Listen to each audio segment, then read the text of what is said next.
شکریہ جی. سر سوالات کی طرف بڑھتی ہوں میں. سب سے پہلے تو ہمارا میرا جو کوشچن ہے آپ سے یہ ہے کہ علامہ اقبال اوپن یونیورسٹی کے جو ایگزامس ہیں وہ ڈفرینٹ فیزز میں رکھے جاتے ہیں, فیز 1, فیز 2 اور فیز 3 میں, تو ان کو کس بنیاد پر کیٹیگرائز کیا جاتا ہے؟ اس حوالے سے اسٹوڈنٹس کو تھوڑا سا ایکسپلین کر دیں کہ یہ کس حوالے سے ان کی کیٹیگری بنائی جاتی ہے. جی اشمال بہت شکریہ, شکر گزار ہوں کہ آپ نے اپنے اسٹوڈیو میں دعوت دی.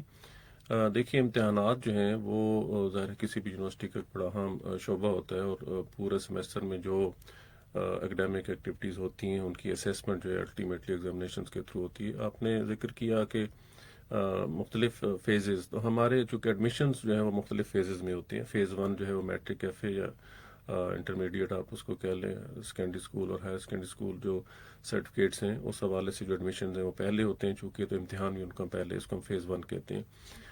فیز 2 میں جو ہے وہ ہمارے دیگر پروگرام ہے, ایسوسیٹ ڈگری ہے, اولڈ بی اے جسے ہم کہہ سکتے ہیں, بی ایڈ ہے, بی ایڈ کے نئے پروگرامس ہیں, اور ماسٹرز لیول کے چونکہ وہ تو اب ختم ہو چکے ہیں لیکن جو سیکنڈ تھرڈ سیمسٹر میں لوگ موجود ہیں ان کے ایڈمیشنز فیز 2 میں ہوتے ہیں. تو چونکہ یہ جو ماسٹرز پروگرامز ہیں یہ فیزل پروگرامز ہیں, تو ان کا امتحان جو ہے پھر ہم فیز 3 میں لیتے ہیں ورک شاپس کے کچھ کنسٹرینٹس کی وجہ سے. اس وقت ہمارا جو فیز 1 کا امتحان ہے وہ ختم ہو چکا ہے. 12 اکتوبر کو آخری پیپر تھا انٹرمیڈیٹ کا. اب اس کی ایویلویشن اور اسیسمنٹ جو ہے وہ جاری ہے. انشاءاللہ ہم اس کا رزلٹ جو ہے وہ second week of November announce کر دیں گے. 15 نومبر سے پہلے ہماری کوشش ہے کہ اس کا رزلٹ ہم اناؤنس کر دیں.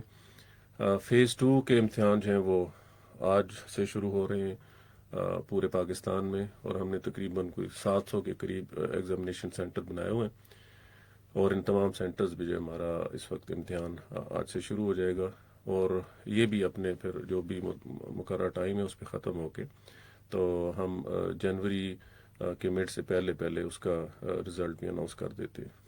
اور فیز 3 جسے آپ کہہ رہے ہیں یہ ماسٹرز لیول کے جتنے بھی پروگرام ہیں, ایم ایڈ ہے, ایم اے ایجوکیشن ہے, یا دیگر جو ماسٹرز پروگرامز ہیں, ان کا ہم نومبر میں پلان کر رہے ہیں. مڈ نومبر کے قریب کسی وقت بھی ایگزامینیشن شروع ہو جائیں گے, چونکہ اس وقت ان کی ورک شاپس ہو رہی ہیں.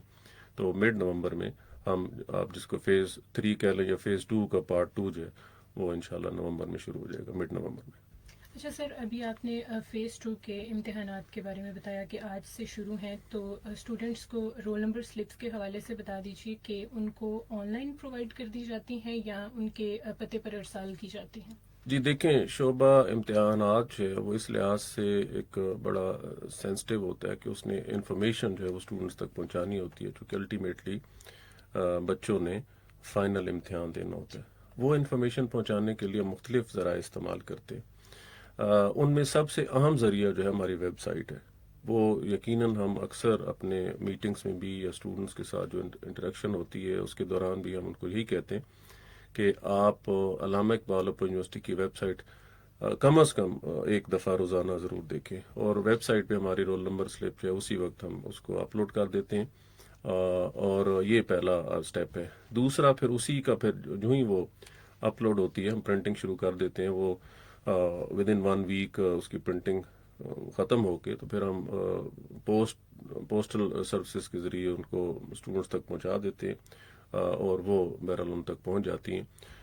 ہم اور ریجنل آفیسز جو ہے وہ اس کے لیے ایس ایم ایس سروس بھی ہمارے پاس ہے, ان کو ٹیکسٹ میسیجز بھی کر دیتے ہیں. لیکن چونکہ اس وقت ایز پر اکیڈیمک کیلنڈرز ہماری تمام ایکٹیویٹیز جو ہیں وہ ڈیفائنڈ ہیں, اور اسٹوڈنٹس کو بھی اس کا پتہ ہے. ہمارا اکیڈیمک کیلنڈر جو ہے علامہ اقبال اوپن یونیورسٹی کی جو ویب سائٹ ہے اس پر موجود ہے, اور اسٹوڈنٹس کو جو ہی اسٹڈی پیریڈ ختم ہوتا ہے, یعنی آج اگر لاسٹ ڈے ہے اسٹڈی پیریڈ کا, تو اس سے اگلے دن ہمارا پہلا پیپر ہوتا ہے, اور یہ گزشتہ 4-5 سیمسٹر سے اسی طرح ہو رہا ہے. تو یہ ان کو اس حوالے سے ڈاک کے ذریعے جو رول نمبر سلپ ہے اس کے آنے کا انتظار اس طرح نہیں کرنا چاہیے, چونکہ ہم نے الاؤ کیا ہوا ہے کہ ویب سائٹ پہ جو ہماری رول نمبر سلپ موجود ہے, اپلوڈڈ ہے, اس کی photo copy along with original شناختی کارڈ وہ آپ سینٹر میں لے جا سکتے ہیں, اور وہ ویلڈ بھی ہے.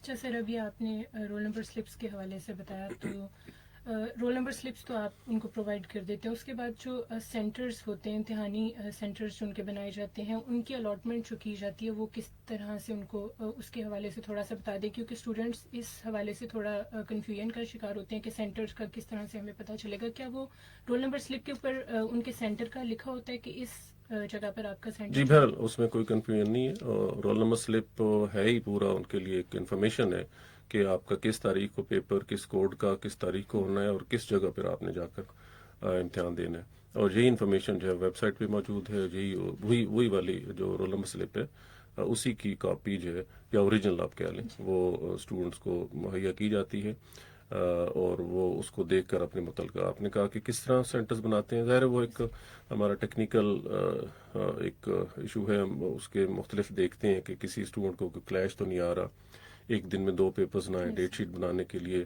ہمارے پاس ٹیکنیکل ایکسپرٹس موجود ہوتے ہیں، اسٹیٹسٹیکل آفیسرز موجود ہوتے ہیں، اس کو دیکھ رہے ہوتے ہیں. تو اسی لیے اور ہماری خواہش یہ ہوتی ہے کہ ایٹ لیسٹ تحصیل لیول پہ ضرور ایگزامینیشن سینٹر ہو، اگر ریکوائرڈ نمبر آف اسٹوڈنٹس ہمارے پاس موجود ہیں، اور اگر نہیں ہے تو پھر ہم ڈسٹرکٹ پہ چلے جاتے ہیں. تو وہاں پہ بھی نہیں ہے تو بہرحال ریجنل آفس کے قریب ریجنل آفس میں بہرحال ہمارا ایگزامینیشن سینٹر موجود ہوتا ہے. 50 سے اوپر ہمارے ریجنل آفیسز اور سینٹرز ہیں، ان سے بھی یہ انفارمیشن جو لی جا سکتی ہے. اس وقت 700 سے کچھ زائد ایگزامینیشن سینٹر جو ہے پورے ملک میں قائم کیا ہم نے. اچھا سر، چونکہ پچھلے 3 سیمسٹر جو تھے وہ تو کووڈ میں ہمارے آن لائن گزر گئے، تو ان میں جو پیپر پیٹرن تھا وہ 12 گھنٹے کا پیپر کا ٹائم دیا جاتا تھا، اور پیپر پیٹرن بھی کچھ کنسیپچول ہوتا تھا، کیونکہ ایک تو گوگل آپ کے پاس موجود تھا اور دوسرا اوپن بک پیپر تھا. تو ٹیچر کی کوشش ہوتی تھی کہ تھوڑا پیپر میں بچے کو ٹف ٹائم دیا جائے، کیونکہ ایک دوسرے سے ہی پوچھ کے کرنا ہوتا ہے ہمارے اسٹوڈنٹس نے.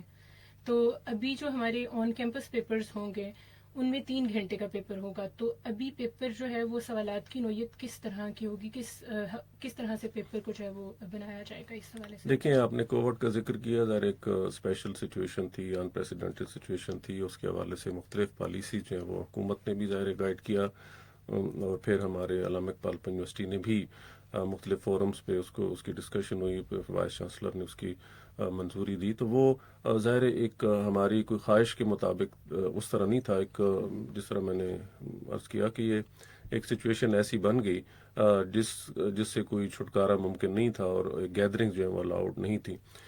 لیکن اس کے باوجود ہم نے پھر مختلف جو موڈز ہیں وہ استعمال کرتے رہے. ہم نے آن لائن ایگزامینیشن بھی لیا، ہم نے ٹیک ہوم ایگزامینیشن جو ہے اس کو بھی اڈاپٹ کیا. ہم نے چونکہ آلریڈی ہم ایک ڈسٹنس لرننگ پہ موجود ہے تو ہمارے پاس وہ جو پورا اسٹرکچر ہے وہ اویلیبل تھا، تو اس سے پھر ہم نے بھرپور فائدہ اٹھایا. لیکن اس میں یہ بات شاید صحیح نہیں ہے کہ ہم نے امتحان لیا نہیں. امتحان جو ہی موقع ملا، ہمیں 20 دن بھی ملے تو ہم نے اس میں امتحان لے لیا، اور باقاعدہ جو فیس ٹو فیس یا ریگولر موڈ جسے آپ کہتے ہیں. اور اس وقت پھر ہم ریگولر موڈ پہ واپس آ چکے ہیں، اور اس کا ہمارا ایگزامینیشن کا جو امتحانات کا طریقہ کار ہے وہی 3 گھنٹے کا امتحان ہوتا ہے، اور آپ نے مطلوبہ سینٹر پہ جا کر دینا ہوتا ہے، اور ہم اسی پہ اب واپس آ چکے ہیں. ٹھیک ہے سر. اسائنمنٹس کے حوالے سے میرا ایک کوشچن ہے کہ کیا یونیورسٹی کی طرف سے کوئی پلیجرزم پالیسی بنائی گئی ہے؟ کیونکہ ہمارے اسٹوڈنٹس اکثر ہمارے جو پوسٹ گریجویٹ کے اسٹوڈنٹس ہوتے ہیں وہ تو نہیں، لیکن جو میٹرک ایف اے کے ہوتے ہیں ان کی کوشش یہ ہوتی ہے کہ کہیں سے بنی بنائی اسائنمنٹ بس لیں گے اور اپنے ٹیوٹر کو بھیج دیں گے، کیونکہ پورا سیمسٹر وہ سیریس نہیں لیتے اس چیز کو. تو کیا ٹیچرز کی طرف سے کوئی ایسی پلیجرزم پالیسی ہے کہ آپ کو کتنے % جو ہے وہ کاپی پیسٹ الاؤ ہے؟ دیکھیں، یونیورسٹی جو ہے وہ اس کی طرف سے تو بالکل کلیئر انسٹرکشنز موجود ہیں، اور ہماری جو اسائنمنٹ ہے اس کے اوپر بھی موجود ہے کہ اگر کاپیڈ ہوگی یا پلیجرائزڈ ہوگی تو اس کو پینلائز کیا جاتا ہے، اور ہم کرتے بھی ہیں اس کو. جو اس کا آپ سمجھ لیں کہ جو سول رسپانسبل ہے یا جو جس نے اس اسائنمنٹ کو دیکھنا ہے وہ بہرحال ٹیچر ہیں، ٹیوٹر ہم جسے ہم کہتے ہیں. تو ان کی ذمہ داری بہت اہم ہے، اور ان کو ہمارے جو ریجنل آفیسز ہیں وہاں پہ ان کے بریفنگ سیشنز ہوتے ہیں جس میں ان کو بتایا جاتا ہے کہ آپ نے اگر یعنی اسائنمنٹ کاپیڈ کی یا ایک دوسرے سے نقل کی، یا جس طرح آپ فرما رہی ہیں کہ بازار سے خریدی، تو اس کو بہرحال نمبرز بھی کم ملتے ہیں، یا اس کو ایون فیل بھی کیا جا سکتا ہے. اور اس سے بھی بڑھ کے ہو تو ان کی جو کینڈیڈیچر ہے یا اسٹوڈنٹ شپ ہے اس کو یا رجسٹریشن جو ہے اس کو کینسل بھی کیا جا سکتا ہے. تو بڑی واضح پلیجرزم پالیسی ہے. جو آپ نے پرسنٹیج کا ذکر کیا یہ بہرحال پوسٹ گریجویٹ لیول پہ اور ایم کیونکہ فل اور پی ایچ سر ڈی. کچھ چیزیں ایسی ہوتی ہیں. اب اگر آپ نے کسی اسٹوڈنٹ ہے کوئی پاکستان اسٹڈیز کا یا پھر اسلامیات کا, تو انہوں نے پھر اگر کوئی آیت یا کسی چیز کا حوالہ دینا ہے تو اتنا سا الاؤ ہوتا ہے کہ آپ 5 to 10% اگر آپ نے کوئی کوٹیشن میں چیز ڈالنی ہے اسائنمنٹ میں تو پھر آپ کو وہ تو کاپی پیسٹ ہی کرنی پڑتی ہے. تو 10 یا 15% اتنا تو الاؤ ہوتا ہے. لیکن کچھ اسٹوڈنٹس ہوتے ہیں جو پوری اسائنمنٹس لے کر تو یقیناً ان تمام چیزوں کا ہمارے اساتذہ کرام کو علم ہے اور ہم ان کو یعنی بتاتے بھی ہیں, اور بہرحال وہ کہیں نہ کہیں استاد بھی ہیں اور وہ بڑے عرصے سے ہمارے ساتھ منسلک بھی ہیں, تو ان کو ان چیزوں کے علم ہے. لیکن یہ ہماری بینگ اسٹوڈنٹ ذمہ داری بھی ہے کہ میں اپنی جگہ پہ میں خود پڑھوں. میری جگہ پہ 3 بندے نہ پڑھ رہے ہوں, یہ ہم اکثر کہتے ہیں. تو اگر میں خود پڑھوں گا, الٹیمیٹلی جب میں نے فیلڈ میں جانا ہے تو سوالات تو مجھ سے ہوں گے, انٹرویو تو مجھ سے ہوگا, تو اس کو کہیں نہ کہیں سفر کرنا پڑتا ہے. اگر اسٹوڈنٹ جو ہے وہ اس طرح کے شارٹ کٹس کو ڈھونڈنے کی کوشش کریں گے, تو اسی لیے ہمارا ایک سسٹم بہت ایک ویل ڈیفائنڈ ہے, ویل پریکٹسڈ ہے, اور آج تک بھی وہ اسی لیے چل رہا ہے. اور اسی لیے دیکھیں نا, اگر آج کی تاریخ میں دیکھیں تو جب سے یونیورسٹی بنی ہم نے کوئی